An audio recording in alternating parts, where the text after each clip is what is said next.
Casimero may sagot sa mga big fans kung sino ang kanyang makakalaban. Ryan Garcia may babala kay Gervonta at Canelo Alvarez vs John Ryder confirmed na.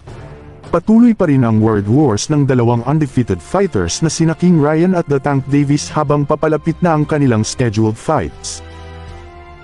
Nagbabala si bata ni De La Hoya na dapat daw mag-undergo ng training ang mga panga ni Davis dahil tatargetin siguro iyon sa kanyang malakas na left hook.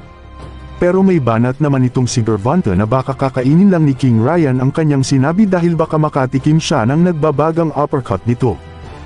Parang may katotohanan knowing na may history itong si Ryan ng pagkaka-knockout dati ka-Campbell.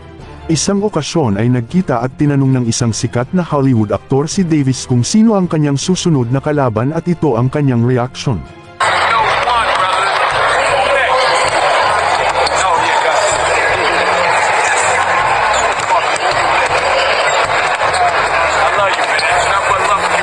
Sa ibang balita ay tuloy na ang undisputed fight between Saul Alvarez vs John Ryder na nakaschedule na this coming May 6 sa baluarte ng Mexican fighter sa Guadalajara, Mexico.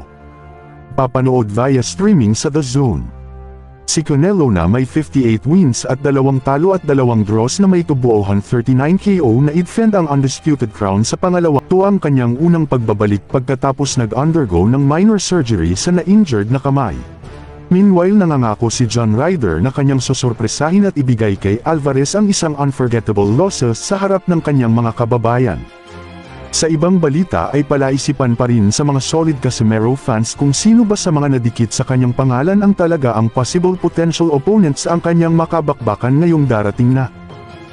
At ang katanungan na iyan ay kanya naman sinagot sa pamamagitan ng post niya sa kanyang YouTube channel.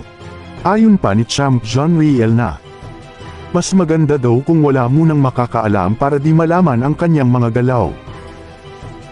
At may pabiro na alam na hinintay ng mga big fans niya ang announcement na sa tingin ko ay para sa mga haters at miyembro ng Tamboloslos Nation. Well, para sa akin maganda rin yun ng masorpresa na lang ang mga indetiro na nag-aabang at naghihintay ng pagkakataon para makahanap ng ways para sirain ang ating idol. So dito na magtapos ang video na ito. Till next time. Salamat.